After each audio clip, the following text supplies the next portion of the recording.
안녕하세요. 반갑습니다. 주한경제 안녕하세요. 라이브. 예, 다시 돌아왔습니다. 제 옆에는 언제나 머니투데이 방송의 박민혜 앵커 함께하고 있고요. 네. 영호님 일찍부터 시간 맞춰서 와주셔서 너무 감사드리고 PW 마리아님도 너무 반갑습니다. 그리고 성우님 성우님. 오랜만에 오셨다. 오랜만에 와서 죄송스럽네요. 네. 에이, 한- 와주시는 게 어딥니까? 그러면 내가 뭐가 돼? 한 30초 정도 그 죄송함 좀 느끼시면 오랜만에 와주셔서 너무 감사드리고요. 네, 박 앵커가 방금 도착했어요. 앞에 한 30초 전에. 앞에 코너가 네. 또 이제 조금 RT를 늘려달라고 해서 그거 하고 네. 진짜 옷도 못 갈아입고 방송 의상으로 왔습니다. 네네네네. 좋네요. 최선을 방송 이상으로 오니까. 아, 네. 뭐 사복 입고 와도 된다고 이게 처음에 저한테 방송 섭외 얘기하실 때랑 네네. 많은 게 바뀌고 있어요. 왜요? 편안하게 와서 편안한 복장으로 네. 편안한 대화 한 주간에 당신이 준비했던 방송 퀄리티 있는 그 내용들을 같이 나누자. 지금도 똑같은 마음입니다. 아니에요. 지금 계속 몇 달간의 시간을 함께 하면서 이 김영롱 팀장의 마인드는 의상도 셋업하고 아니. 우리를 위해서 다시 대본을 다 써오고 뭐 쉽게 가는 거 너 그거 별로다 이런 식으로 바뀌고 있어서 이게 많이 다르구나 느낍니다. 아니 이게 그러니까 저희가 다른 컨텐츠들은 굉장히 반응이 좋거든요. 네. 네, 주간경제 라이브는 동접자가 아무래도 쉽게 오르지 않다 내 보니까. 탓이다. 네, 박앵커 탓이라는 게 아니라 그러니까 마음이 좀 쫄리는 것 같아요. 그래. 네, 그래서 구박할 사람이 나 스스로는 나를 구박하고 싶진 않고 나를 구박할 사람이 이미 많은데 박앵커를 구박하는 건데 절대 그런 건 아니고 그냥 처음에 제가 말씀드렸던 것처럼 가벼운 마음으로 편안하게 와서 부담감 있게만 하시면 됩니다. 뭐 집에서 한 5시간 해요? 이거 작업을. 이거 작업하는데 네. 그러면 조금 더 좀 힘써주시고. 오늘 저희 이제 저녁에 이제 동기 모임 있잖아요. 네네. 술 한잔 하고 네. 사이가 좀 갈라질지 어떨지 여러분 지켜보시기 바랍니다. 동기 모임 중에 술을 잘하는 사람이 거의 없는데 뭘 술 한잔을 제일 합니까? 최약체잖아요, 저희 중에. 아무튼 진원님 오셨다. 진원님 저희 그냥 괜히 한 우스개로 얘기해봤고 진원님 반갑습니다. 열심히 해야죠. 열심히 하겠습니다. 저도 이제 하다 보니까 계속 애착이 생기기도 하고 네. 워낙 이 우리 자산 운용 측에서 뭐 쇼츠로 만든다던가 블로그로 또 다시 재가공을 해주신다던가 이런 걸 해주시니까 얘기 나온 김에 그러니까 욕심이 나. 솔직히 말씀드리면 주한경제 라이브는 동접자가 적고 잘 안 나오는 건 맞아요. 근데 이거를 영상으로 만들고 그다음에 저희가 이거를 또 카드 뉴스로도 만들고 블로그로도 만들면 거기선 조회수가 꽤 잘 나옵니다. 아무래도 이런 주간 이슈들을 우리 박민혜와 앵커님께서 너무 잘 잡아주시고 컨텐츠가 좋다 보니까 2차 제작물은 되게 잘 나오거든요. 다행이네요. 그래서 하는 거죠. 그리고 그 2차 제작물을 우리 회사 입장에서는 은행이나 판매사 아니면 PB들한테도 제공하고 있고 그러니까 더 그러다 셋업하고 오기는 와야겠다, 의상을. 그렇지. 우리은행을 딱 갔는데 박민혜 앵커님 근데 내가 막 모다 후드 맞아. 이런 거 입고 하긴 좀 그럴 그러니. 수 있지. 네. 좋아요. 서로 합의를 하여튼 보죠. 그렇습니다. 진원님 그리고 이거는 뭐 사담이긴 합니다만 진원님이 사진을 바꿨잖아요. 프사를 네. 막 각종 SNS에서도 다 바꿨단 말이야. 얼굴이 더 선명하게 잘 보이니까 더 좀 친근감이 생기는 것 같더라고요. 난 뭐 언제나 진호님은 정말 식구 같아. 네, 우리 영호님도 그렇고. 다들. 너무 반갑고 감사드리고 뭐 한 5분 수다 떨었으니까 이제 이슈 시작해 보도록 하겠습니다. 지난주에도 저희가 SVB 사태부터 과연 이게 어떻게 될 것인가 크레딧 스위스 초반까지 일주일 쫙 정리를 해드렸었는데 그 연장선으로 좀 일이 더 있었기 때문에 그거부터 한번 정리를 해보도록 하죠. 네, 미국장의 뭐 주요 이슈라고 하면 사실 미국만의 이슈는 아니고 글로벌 이슈가 될 것 같은데 그 실리콘밸리 뱅크 사태 일지를 계속해서 업데이트해서 표로 정리를 해오고 네. 있습니다. 기존에 우리가 봤던 것까지가 크레딧 스위스, UBS가 인수한다라는 얘기가 나왔었을 때까지로 기억을 하죠. 맞아. 그러니까 우리가 지난주에 뭐 인수한다라는 얘기였고 그때 당시에 처음으로 불렀던 게 10억 달러 처음에 얘기하고 뭐 그 정도였는데 주말 사이였나? 이게 이제 32억 달러로 결국 이제 합의점을 맞습니다. 네. 그렇게 찾으면서 인수를 하기로 했죠. 32억 달러의 CS를 인수한다고 결정이 났고 스위스 금융당국 측에서 엄청난 전격 지원을 해줍니다. 얼마의 돈을 우리가 유동성 공급을 해줄 거고 너네가 얼마 이상의 손실을 보게 된다면 일정 자산에 대해서는 우리가 같이 보증을 해줄게 라면서 적극 지원을 해서 결국 UBS와 크레딧 스위스가 만나게 됩니다. 이제 골드만삭스보다 두 합체를 합치면 이제 자산 규모가 올라가게 되는데 그 이후에 나왔던 이슈는 이 크레딧 스위스가 갖고 있는 저 AT1 채권, 코코본드 그것을 전액 상각 처리하기로 하면서 네. 시장에서 그날 이제 홍콩장의 종목들이 빠집니다. 이건 주초였나? 네, 완전 주초였죠. 이 코코본드라는 게 사실 평소에는 채권으로 있는데 위기 상황이 발생해서 그 기업의 자본이 일정 수준 아래로 떨어지면 자동으로 주식 전환이 됩니다. 네. 그러다 보니까 이것이 과거 글로벌 금융위기 때 이제 도입이 됐었고 시장에서는 이것이 은행의 자본 수준을 일정 부분 올려주는 시스템을 설계해 놓았던 거죠. 네네. 그런데 이 코코본드 같은 경우는 채권이지 않습니까? 네. 근데 이 UBS와 CS가 만나는 과정 속에서 CS 주주들은 UBS의 주식을 받게 되는데 네. 이 채권인 코코본드를 전액 상각 처리를 했다라는 것은 영원이 된다는 거죠. 가치가 그냥 0이 돼 버리는 거죠. 이것 때문에 이제 문제가 됐던 그렇죠. 거지. 보통은 선 주식 후 채권 손실이 원칙입니다. 뭔가 기업이 파산할 때 주식 투자자 손실 보고 나서 채권이 손실을 보고 이건데 주식은 오히려 손실이 어느 정도 보장이 되는데 수익이 보장이 되는데 채권 쪽에서 영원을 때려버린다 이러니까 원칙을 깬 거다라고 돼서 다른 금융사들의 이 AT1 채권 가격이 폭락을 하는 거죠. 그러면서 관련해서 뭐 HSBC나 혹은 스탠다드 차타드 이런 곳에서 이제 주가 급락이 나오기도 했었습니다. 근데 그러고 나서 순식간에 또 ECB에서 공동 성명을 냅니다. 선주식 후 채권 손실 원칙 우리 지킬 거야. 이것은 스위스 이 사태에 한해서 들어가 있던 내용이고 우리는 그것이 아니야라고 부인을 합니다. 나름 빠르게 좀 공동성명이 나오긴 빠른 했는데. 대책을 내놨죠. 그리고 퍼스트 리퍼블릭이 그 사이에 뭐 신용등급 강등되긴 했는데 옐런 재무장관이 필요시 예금 추가 보충하겠다 하면서 그날 뉴욕장 분위기를 상승으로 끌었는데 옐런 재무장관이 지금 네. 완전 번복에 번복을 하고 있습니다. 자꾸 이것 때문에 시장의 혼란이 그대로 지수 흐름에 좀 맞아요. 반영이 되는. 예. 옐런 재무장관이 이거 우리 필요시 할 거야라고 했다가 못 할 거야라고 했다가 또 필요시 비상조치 시 우리는 지원을 할 것 같아라고 이렇게 얘기를 꺼내 놓으면서 그에 따라 이 지역은행 주가들이 천차만별로 계속 따라가고 있어요. 그러면서 그 뉴욕장에 이제 충격이 있었다라는 게 격동의 은행 사태 바로 오늘 아침까지의 네. 상황입니다.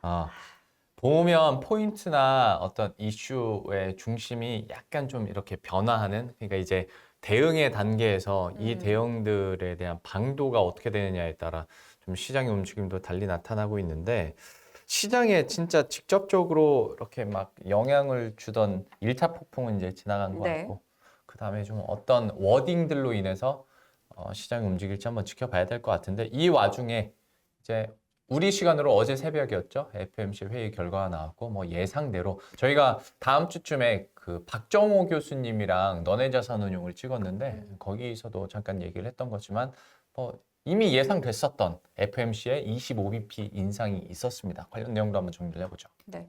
시장에서는 86%, 90% 육박하게 25bp 인상했기 맞아요. 때문에 25bp는 다들 그냥 했어요. 근데 이제 성명서 내용에서 조금 눈에 띄는 게 성명서에서 ongoing이라는 문구가 사라졌다라는 걸 꽤 많이들 얘기를 합니다. 지속적으로 올리겠다라는 그 문구가 사라지고 약간의 추가적인 긴축이 적절할 것이라는 표현이 새롭게 들어오게 됐습니다. 그러면서 시장에서는 긴축 강도가 조금 완화될 거야 라는 기대감을 갖고 25bp 인상과 이 성명서 내용이 공개되자마자 그날 이렇게 올랐었어요. 이제 그러고 나서 중요한 건 이제 점도표랑 제롬 파월 연준 의장의 기자회견 내용들이었을 텐데 점도표 같은 경우는 최종금리 올해 변화가 없고 내년도에는 최종금리가 조금 올라오게 됩니다. 그리고 2025년도에는 기존 12월 달과 최종금리가 동일하고요.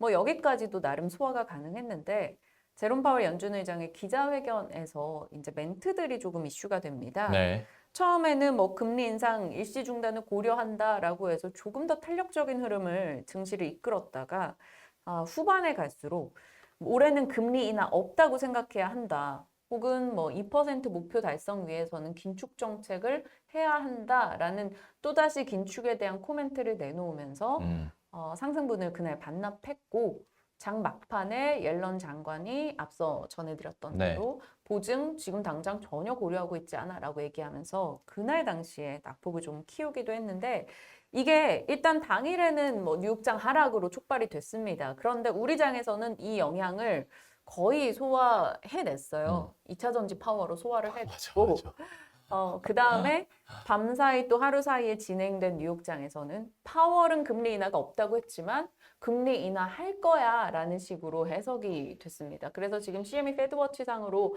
12월 최종금리 뭐 이렇게 12월 금리 상황을 봤는데 상당히 낮게 베팅이 돼 있어요. 3.75에서 4% 정도로 그쪽 확률이 제일 많다라는 것은 지금에서 꽤 많이 내릴 것이다라는 쪽에 시장 베팅이 나오고 있다. 결국 연준에 대한 불신, 뭐 파월 의장이 무슨 말을 한들 시장은 그에 대한 불신을 조금 갖고 있다라는 게 여실히 느껴집니다. 그래서 그 금리 인하 베팅 얘기가 나오면서 미국의 뭐 국채 금리들이 떨어지고 그로 인한 움직임들이 시장엔 동반되고 있어요. 아니 벌써 오늘 아침 보니까 대출금리 떨어질 거라는 기사들 되게 많이 나오더라고. 연준 의장의 사진을 걸어놓고 대출금리 떨어질 거라고.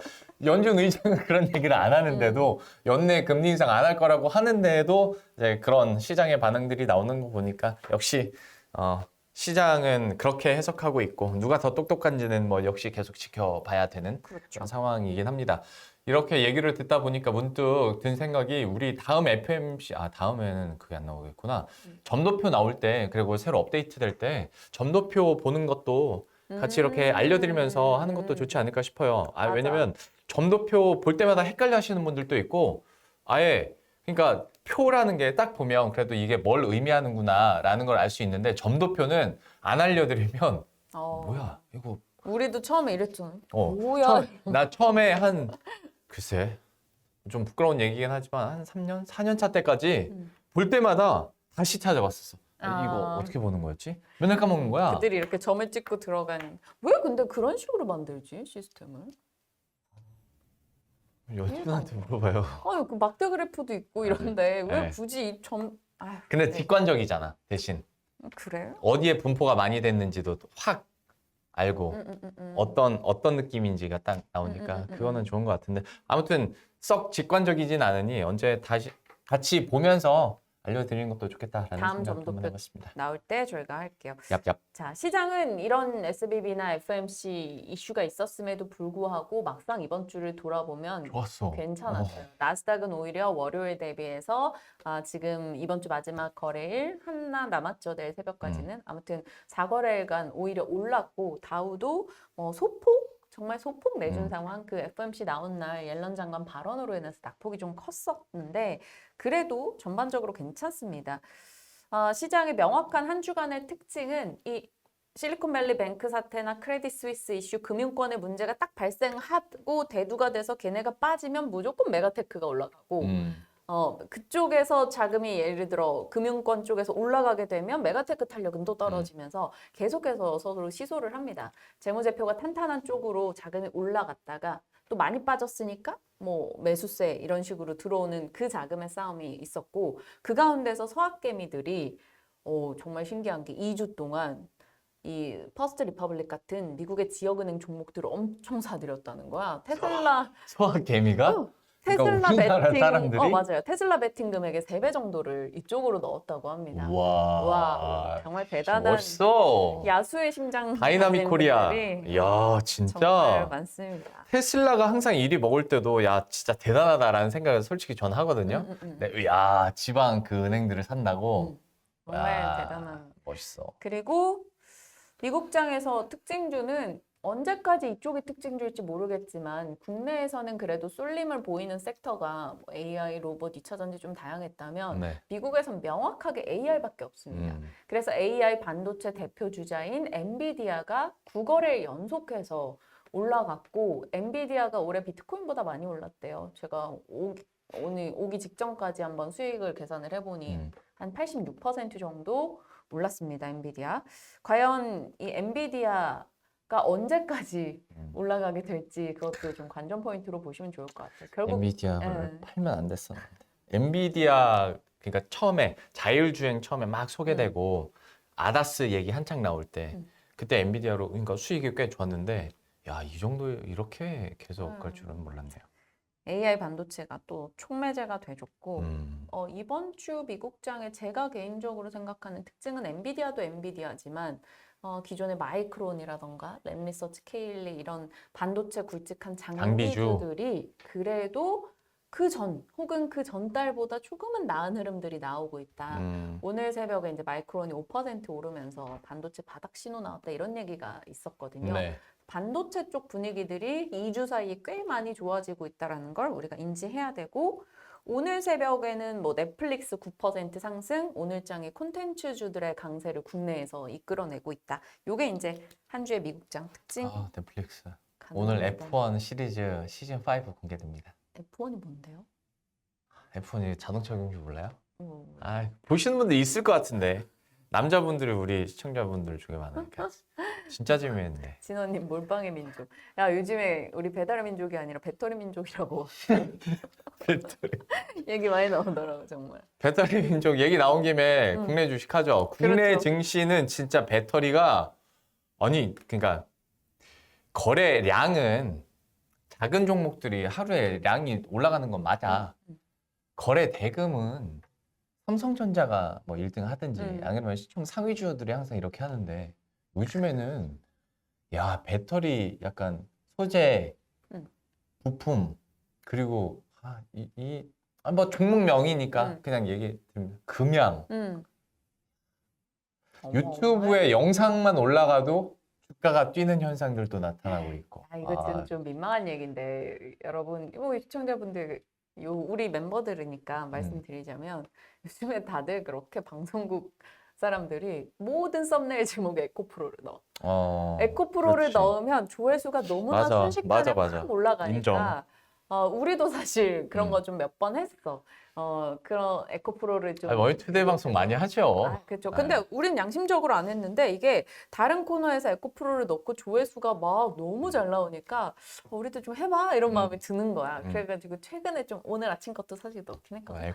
에코프로 넣기는 했는데 아무튼 그만큼 온 시장이 다 에코프로와 뭐 금양 혹은 2차전지 종목들 얘기를 하고 있습니다. 시장도 명확했어요. 근데 지난주와 이번 주에 동일하게 나타나는 게 주 초중반까지 2차전지가 강하고 주 후반에 목금부터 또 반도체들이 힘을 내는 흐름이 약간 지금 반영이 되고 있습니다. 한 주간 여러분께 제가 생방송에서 계속 얘기했던 게 한 주간 하락 종목 수가 훨씬 많아요. 근데 시장은 나름 안 빠지거나 오르거나 결국 쏠림이 극명하다라는 겁니다. 지금 앞서 영롱앵커도 거래대금 영롱팀장도 얘기했지만 어저께 기준으로 어제 하루 놓고 보면 에코프로 삼형제랑 금양, 레인보우 로보틱스가 거래대금이 5조 5천억 원입니다. 코스피 전체 거래대금은 10조고 코스닥이 17조인데 얼마나 많은 이 자금들이 여기서 돌았는지 우리가 확인할 수 있고 어제 코스닥이 17조였어요? 어제 코스닥 쪽이 그러니까 요즘 대박이다. 에코프로 올해 누적 순매수 보면 개인이 많이 샀죠. 그걸 보면서 개인들이 공매도의 승기를 잡았다라는 얘기 계속 나오고 있고 요즘 신조어가 에코 벼락부자. 에코 삼형제 투자해서 돈 번 사람들을 일컫는데 그래서 그냥 사표냈다는 기사들이 맞아. 좀 나오더라고. 뭐 사실 그 에코프로 삼형제가 평균 상승률 한 200% 되니까 비트코인보다 많이 올랐으면 그런 기사 나올 만하지. 이걸 갖고 있는 자와 아닌 자로 갈려요. 그리고 갖고 있는 분들은 방송에서 이것에 대해서 조금이라도 이제 정리해라라는 코멘트가 있잖아. 악플 플러스 전화. 우리 진짜 전화 요즘 많이 받거든. 전화도 다시 와. 예전에 우리 강성주주 하면 떠올리는 쪽 막 세트리온 쪽 이러잖아. 근데 그분들보다 지금은 더 뜨겁게 이쪽이 얼마나 이슈가 되고 그래. 있는지. 그러면 에코프로 얘기는 그만하자. 그러니까. 우린 전화 오면 안 돼. 어머. 다음으로 넘어갈까? 아니 2차전지의 상승 솔직히 반갑긴 하지. 대단하지. 대단하고 반갑고 이게 대단합니다. 태세 전환도 대단한데 우리. 그리고 진원님도 그렇고 나도 그렇고 많은 분들이 그럴 거예요. 우리가 주식 투자하면서 언제 에코프로 사옥이랑 금양 사옥을 보게 될 날이 올 줄 알았겠어. 하다 보니까 자료 화면도 많이 나오고 사옥들도 쳐다보고 하게 되는 거지. 재밌어 근데. 이게 너무나 재미있는 상황이 벌어지고 있다라는 건데 그냥 수익 나신 분들, 개인 투자자분들이 많은 거, 그들의 평균 수익률이 70% 넘는 거 이거 너무 좋고 축하하고 근데 이제 혹여라도 악재성 이슈가 트리거가 돼서 이제 떨어지게 될 경우는 네. 또 이제 투매도 많이 나올 수 있단 아니야, 말이죠. 그런 말 하지 마. 그러니까 조심하자. 하지만 그분들이 여러분은 알아서 할 거야. 우리보다 언제나 훨씬 똑똑하기 응원합니다. 때문에 테슬람처럼 에코신 그런 얘기 하지 마. 님 옛날에 그러니까 이와 비슷한 다른 종목군들에 대해서도 조심하자고 했다가 네가 뭔데 그런 얘기 굉장히 많이 들었습니다. 뭐 로봇은 로봇 응원합니다. 로봇이 우리나라 증시를 이끌고 가는 날이. 그러니까요. 한 달, 두 달 전으로 돌아가서 생각해 보면 그쵸. 다음으로 넘어가자. 네. 주요 이벤트 중에 하나는 반도체 쪽입니다. 이 K칩스법 기재위 통과했어요. 이제 30일에 있을 본회의 의결만 잘 마무리되면 이제 세액 공제 모임이죠? 혜택을 받게 됩니다. 그러다 보니 요 모멘텀도 있고 지금 그 밖에 기사들 반도체 업황, 뭐 삼성전자 실적 이런 거 쳐보시면 아시겠지만 정말 최악 뭐 이런 코멘트 되게 많습니다. 그만큼 뭐 상황 자체는 그렇게 좋진 않아요. 1분기 메모리 주문 줄었고 디램 재고 삼성전자 업계 최고 수준까지 올라갔고 반도체 부문 실적이 나쁜 게 아니라 반도체 부문 실적이 워낙 나빠서 전체 실적에 악영향을 줄 것이다 라는 얘기가 나옵니다. 그만큼 최악이다, 안 좋다 얘기가 나오다 보니 시장에서는 이제 정말 바닥이 다가오고 있다라는 코멘트도 같이 나옵니다. 그러다 보니까 반도체 쪽 관심이 올라가고 사실 코스닥이야 그런 2차 전지 에코프로 시리즈들이 지켜줬다면 코스피도 이 SBB 사태 있고 뭐 반도체 최악이다라는 뉴스가 있었지만 이번 주에 삼성전자 하루도 안 빼고 다 올랐거든요. 네. 나름 코스피 쪽에서는 대형 반도체들이 잘 지켜주고 있다라는 흐름도 나오고 있어서 반도체 쪽도 분위기가 많이 개선되고 있다라는 게 이번 주 주요 또 하나의 이슈가 될 것 같고요. 참 희한하게 삼성전자는 실적이 빠진다고 하면 주가가 올라요. 실적 잘 나오면 그날 당일 주가 빠지고. 이건 참 패턴을 좀 잘 보시면 되고. 예. 그리고 그 화면 좀 멈춘다는 피드백들이 있어서 왜 그럴까요? 우리 요즘에 요 근래 몇 주는 그런 적이 거의 없었는데 제가 한번 근데 이거는 저희가 어떻게 할 수가 없어요. 인터넷이 약간 트래픽이 몰리면 좀 그럴 때가 있어요. 여기 트래픽이 몰리고 있다고 지금? 아니야. 다른 거. 놀래? 12명으로 트래픽이 몰린다는 내가 얘기를 하겠어. 그래서 나 깜짝 놀랐어. 이건 상관없어요. 이거는 이 트래픽은 어차피 유튜브에서 관리하는 서버니까 10,000명이 오셔도 상관없어요. 트래픽 걱정 때문에 많은 분들이 안 오신 거구나. 우리 여러분 끊길까 걱정하지 봐. 마세요. 그거는 유튜브 서버에서 알아서 하는 거기 때문에 그런 걱정 안 하셔도 되고요. 많이 이제 친구분들이랑 손잡고 오셔도 되고 네네네. 집에 스마트폰 여러 개 있으시면 한 여러 개 다 켜놓으셔도 그러니까 그 걱정 때문에 안 오셨구나.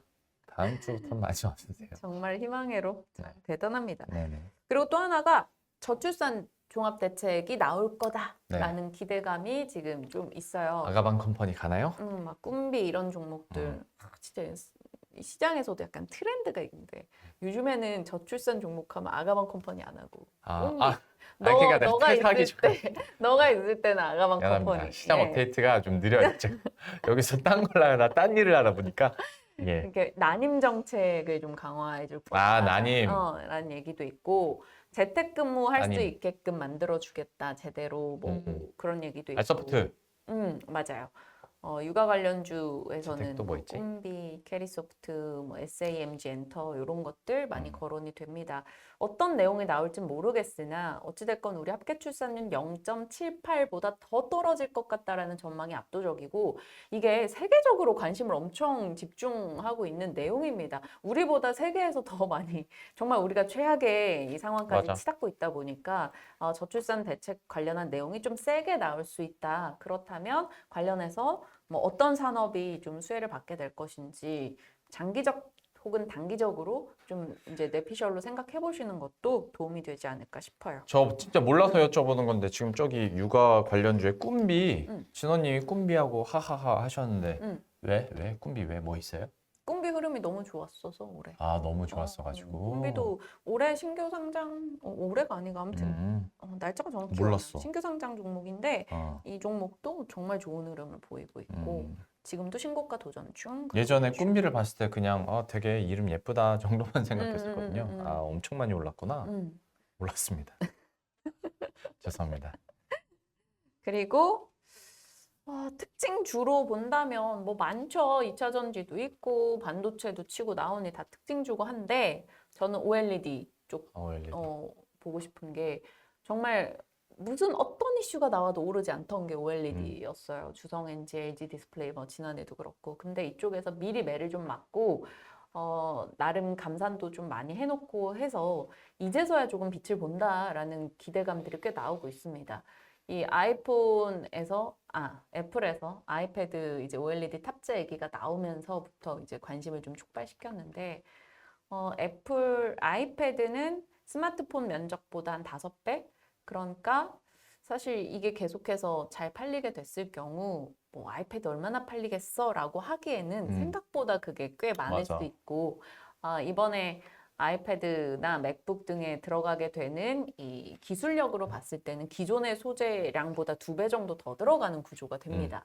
그러니까 OLED 소재 쪽 봐야 된다라는 얘기가 꽤 나왔었는데 그 덕분인지 뭐 주가도 잘 가고 있어요. 요즘에 덕산 네오룩스 같은 경우 차트 열어보시면 굉장히 좋은 흐름 나오기도 하고 그래서 OLED 소재, 장비, 패널 쪽 종목들까지 해서 시장에서 꽤 관심을 두고 있습니다. 오늘 지금 밑에 디스플레이 앤 OLED 관련주가 오늘 제가 아까 9시 한 20분 기준으로 다 검색해보면 전원 다 오르고 있었거든요. 그러니까 꽤나 OLED 쪽도 관심을 받고 있다.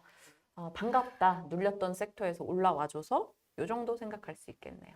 그러니까 애플 같은 경우에는 여러분들이 직접 숫자로 확인하시면 되겠지만 뭐 아이폰은 당연하고요. 에어팟도 그렇고 맥북도 그렇고 뭐 태블릿 같은 게 패드도 그렇고 다 각각에서 나오는 매출이 웬만한 중소형 회사 시가총액 맞먹는 매출들이 거기서 나오거든요. 그러니 네. 애플 하죠 뭐. 그러니까 이런 뭐 OLED 이슈 뉴스 한 줄에도 충분히 갈 수 있는 여력 그리고 관련주들의 흐름이 뒤바뀔 수 있는 여력이 있으니까 이런 것들은 좀 잘 보시면서 뭐 이게 팔려봤자 얼마나 팔리겠어 그렇게 접근하면 안 된다. 그리고 시기적으로 여러분 그 시기를 타는 게 있어요. 한동안은 온 세상이 애플 관련주에 집중하던 시기가 있었고 지금은 테슬라 혹은 마이크로소프트, 엔비디아 이 관련주에 집중이 돼 있어요. 그런데 분명히 한 1, 2년 동안 애플 관련주들의 시세가 안 났단 말이죠. 이제 애플 관련주들의 시세를 한번 생각해 볼 때가 됐다. 애플 요즘 뭐 하나?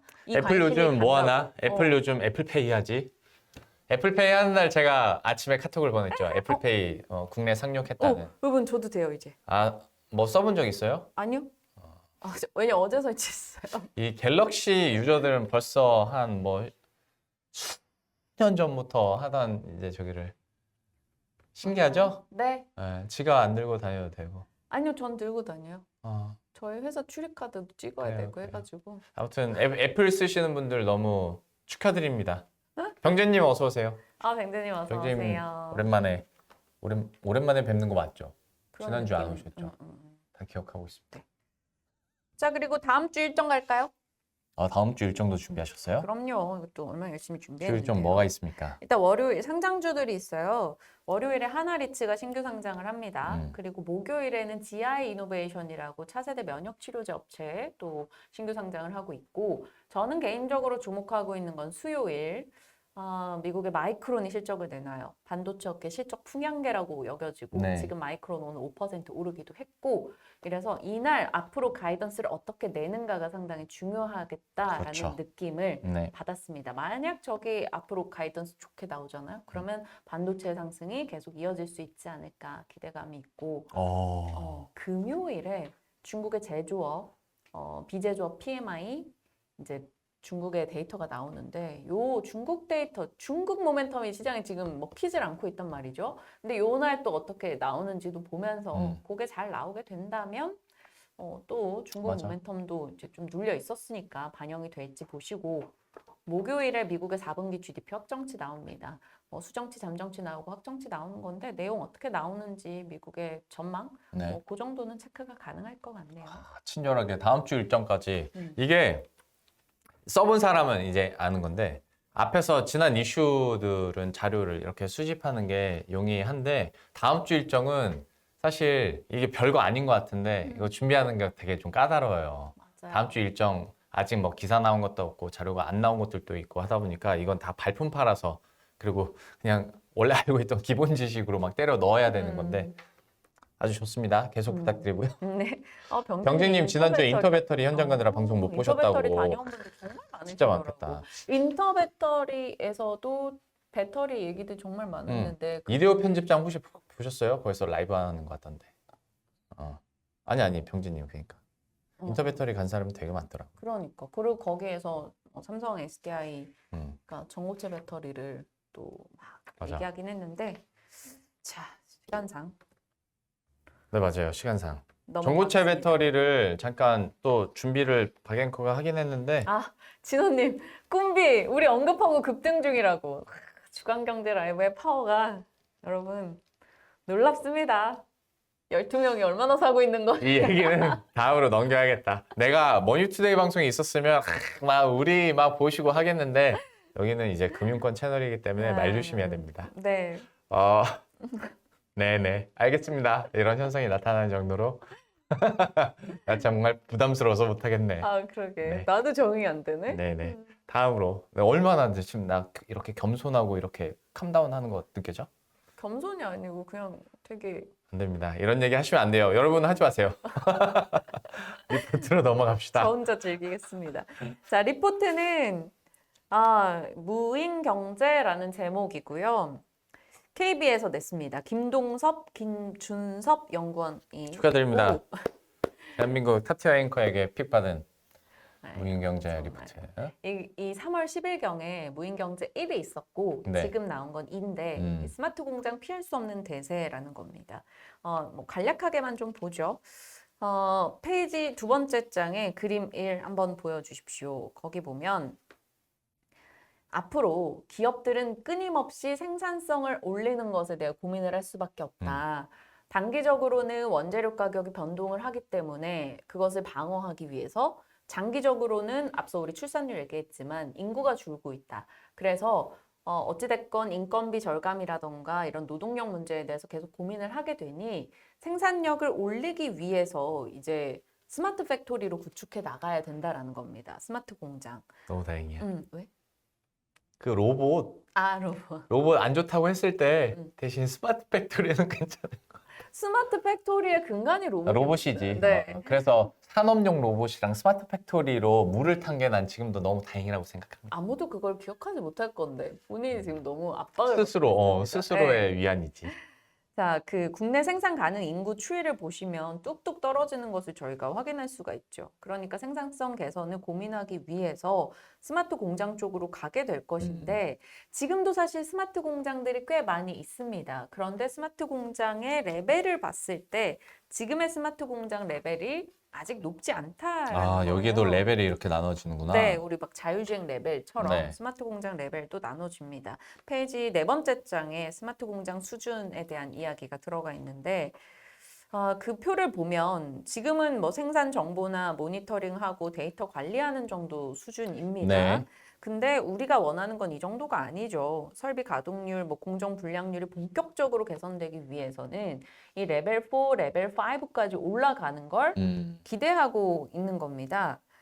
지금 일부 업체들이 그걸 하고 있어요. 그 레벨 5 스마트 공장을 구축하고 있는 업체가 우성전공이나 뭐 코스메카 코리아, 현대정밀 이런 업체들 몇 곳이 있습니다. 페이지 5번, 다섯 번째 페이지에 이제 두 번째 표 이제 여러분 보시면 되는데 보시다시피 이 업체들 대다수가 이제 설비 가동률이 증가하고 공정 불량률이 줄어들고 생산성이 20-30%씩 개선되고 불량품이 75%씩 줄고 그러니까 레벨 5로 갔을 때는 생산성 향상 효과가 정말 명확하게 나타나고 있다라는 겁니다. 수율이 다 좋아지겠다. 그렇다면 이런 걸 이제 앞으로 보편화시켜 나가야 될 텐데 그것을 위해서는 어쩔 수 없이 산업용 로봇 가격이 떨어져야 됩니다. 최근에 조금 많이 떨어지고는 있긴 한데 그래도 여전히 사실 높은 수준이에요. 그래서 이것들이 가격이 로봇 한 대 조달 비용이 한 25,000달러라고 하는데 이게 계속 낮아진다면 11,000달러까지는 그래도 하락할 수 있다. 뭐 이런 전망들이 일부 나오긴 합니다.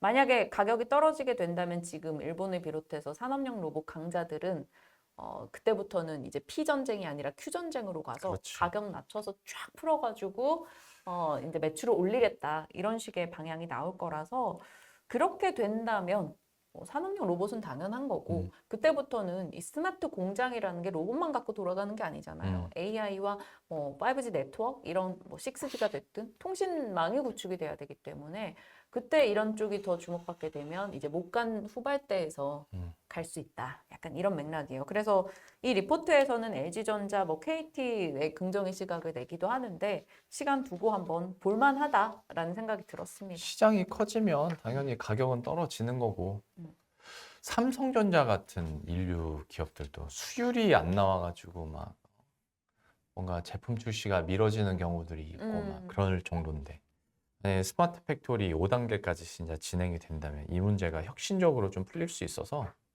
좀 기대가 되고 결국 이쪽 방향으로 대기업을 먼저 하고 기업들이 옮겨가지 않을까 싶습니다. 한번 미리 보자는 차원에서 리포트 내용도 얘기를 주셨고 관련한 종목들도 리포트 안에 있으니까 또 공부한다는 차원에서 한번 보시면 좋을 것 같습니다. 네. 좋은 리포트 써주셔서 KB 감사드리고 또 PQ 주셔서 감사합니다. 감사드리고 네. 네. 경제 뉴스 한 가지만 뭐 더 하고 마치도록 할까요, 그러면? 네, 잠깐 뭐 짧게만 보겠습니다. 네. 다들 느끼시는 거, 금 가격이 엄청나게 올라오고 있다, 올해. 오늘도 새벽에 금 선물이 온스당 2,000달러를 터치하고 내려왔어요. 요즘에 그래가지고 막 고민이 많습니다. 왜? 우리 애기 돌반지를 지금쯤 나도 그 고민했어. 그거 팔아갖고 여기 주식을 뭘 사줄까? 이런 차익 생각이 실현을 할 때가 됐나라는 생각들을 요즘에 분적 많이 합니다. 2020년도 8월에 온스당 2,000달러 돌파하기도 했어요. 그때 기억하시죠? 2020년 3월에 코로나가 터졌고 맞아요. 그러다 보니까 이제 이후에 또 여러 가지 부양책 나오고 돈 풀리면서 안전자산 금 쪽으로 또 화폐 가치 떨어지니 가자 뭐 이런 얘기가 나와서 올랐었고 2022년 3월 달에 러우 전쟁 2월 24일에 있었잖아요. 그 직후였습니다. 그때 또 2,000달러를 돌파하기도 했었고 그리고 나서 이번에 돌파했던 건 이 SBB 사태 네. 혹은 긴축의 청구서를 받다 보니 경기 침체가 있을 거다. 뭐 미국인들의 구매력이 떨어지고 있다. 뭐 이런 얘기들에 좀 초점이 맞추고 또 금리 인하 쪽으로 이제 방향을 베팅하는 사람들이 늘어나다 보니까 달러 약세, 화폐 가치 떨어지네, 금 살까? 이런 식의 논리들이 맞아. 조금 형성이 되면서 올라갑니다. 아기 돌반지 저도 주기도 해봤고 받아보기도 했는데 네. 한 13, 4만 원에 이렇게 사서 줬다면 네. 요즘엔 30만 원 한다고 하니 진짜. 돌반지. 그러니까 사주기가 어렵지. 그래서 점점 돌반지 현금화할 때가 된 것 같습니다. 돌반지 선물 대신 상품권 선물을 하고 있는 상황인데 추가 상승을 계속 기대하는 쪽도 있어요. 중앙은행들이 계속적으로 매입하고 있고 러시아, 중국 중심으로 이 매입 속도가 꽤나 가파르게 나오고 있다라는 거. 그리고 고강도 긴축이 이제 변화하게 되면 약달러 움직임 속에 금이 부각되지 않을까라는 시각이 있어서 온스당 2,600달러 갈 거야라는 전망도 최근에 가장 핫하게 나오기도 했었습니다. 이런 기사들이 나오는 거 보니까 더더욱 팔아야겠다. 현금화가 필요한 시점인 것 같습니다. 근데 금 투자 방법을 짤막하게 4개 살짝만 보고 가죠. 우리가 실물 투자, 뭐 우리가 귀금속 거래 가게에 가가지고 사는 방법이 있죠. 골드바를 사건, 금 반지를 사건, 그게 1번. 그리고 금 통장은 은행권의 골드뱅킹이라고 있어요. 그래서 금 통장에 입금하면 해당하는 금액만큼 이제 무게로 환산돼서 투자가 됩니다. 0.01g 단위로 거래되다 보니까 실물을 사는 것처럼 되는 거구나. 소액으로도 충분히 거래가 가능하고요. 근데 이거 예금자 보호 대상이 아니에요. 그리고 여러 가지 시세 차익이 있을 경우 15.4% 배당 소득세 부과되고 국제 금값에 따라서 변동도 있고 환율값에 따라서 변동이 있어. 그렇지. 그래서 그렇게 나는 좋아하는 스타일의 투자법은 아니고요. 그 다음에 많이들 아시는 건 KRX 금거래소에서 그쵸, 우리 네. 주식처럼 사고 파는 거 있고요. 이거 다 좀 어렵다 해서 그냥 ETF나 펀드 사시는 분들도 있는데 ETF나 펀드라는 건 그들이 추종하는 기업의 그거를 사는 거잖아요, 결국. 근데 금 관련한 ETF 펀드들은 거의 다 해외에 있는 금광 기업들을 많이 추종한단 말이야. 네. 그러면 캐나다나 아프리카 쪽에 아니 금 선물을 사면 되지. 그치, 금 선물을 투자할 수도 있고. 난 금 선물로 꽤 괜찮거든. 맞아. 안전자산 진짜 좋아해요. 금 선물로 꽤 네. 괜찮은 식. 그리고 아니면 금 관련주 엘컴텍도 올해 한 100% 가까이 음. 올랐거든요. 뭐 그런 것도 투자도 가능한데 음. 사실 뭐든지 다 장단점이 있다 보니까 그렇게 막 땡기진 않아. 아, 금이 땡기진 않는다고? 응. 아, 이런 기사 나올 때 원래. 아니, 이건 우스갯소리긴 한데 달러하고 금 같은 경우에 이제 은행권이나 금융권에서 관련 상품 나와가지고 막 광고할 때쯤이 고점이라는 얘기가 있잖아요. 그렇습니다. 말을 줄여야지. 네, 말을 줄여. 왜 내가 괜히 불안하니? 그리고 ETF나 펀드 성과들 보면 뭐 그렇게 좋지 않습니다. 뭐 적당히 그냥 뭐 선전하네 이 정도이기 때문에 차라리 다른 투자 방법을 찾아보고 그건 왜 갖고 온 거예요, 그러면? 꽤 많이 올랐으니까. 그게 많이 올랐고 또 금 투자를 뭐 적극적으로 하고자 하시는 분들도 계시니까. 근데 일정 부분은 갖고 있는 건 난 좋은 것 같아요. 그러니까 이게 한창 비트코인이나 이런 게 막 좋았을 땐 주식시장이 망가지면 그러니까 옛날에는 주식시장이 망가지면 채권이나 금 쪽으로 안전자산 쪽으로 확 갔는데 어느 순간 그 가상화폐가 붐을 일다 보니까 주식시장이 떨어지면 금이랑 채권 쪽으로 가는 게 아니라 갑자기 가상화폐 시장이 확 오르던 때가 있었거든요. 디지털 금. 맞아요. 근데 이런 디지털 금도 예전처럼 막 그렇게 좋진 않구나 하다 보니까 다시 이제 이런 큼직큼직한 악재성 이슈가 나타나면 금 가격이 반응을 해준다. 금에 대해서 일정 부분 뷰를 갖고 있는 건 어떤 해치나 아니면 뭐 분산 투자 관점에서 충분히 괜찮다라는 말씀과 함께 저는 이제 저희 아이 돌반지를 현금화할 때가 된 거죠. 같이 가야겠다. 그렇습니다. 우리 집 저희가 그게 뭐 아이들 태어난 해가 동갑이에요. 같아가지고 네. 돌반지 받은 시기도 같으니 한번 고민해 보죠. 네네. 고민해 보도록 하겠습니다. 비슷한 소재의 이야기들이 사실 매주 계속돼요. 왜냐하면 시장이 똑같은 재료로 계속 올라가고 있으니까. 그리고 똑같은 재료로 부담을 갖고 있는데 여러분들도 이 흐름 가운데서 약간 좀 새로운 아이디어를 생각하시면서 좀 투자를 하신다면 생각보다 큰 수익을 얻을 수 있는 또 시점이 아닌가라는 생각도 해보고 다음 주엔 또 뭐 반도체 왕의 귀환 이런 타이틀을 들고 올 수도 있고 네. 그래서 주말 사이에 뉴욕장까지 잘 보고 다음 주에도 좋은 소식으로 또 인사드리도록 하겠습니다. 네, 한 주간의 경제 이슈들 이렇게 정리를 해봤고요. 저희들은 다음 주 금요일 또 오전 10시 30분에 알찬 소식들과 다시 찾아뵙도록 하겠습니다. 네. 고맙습니다.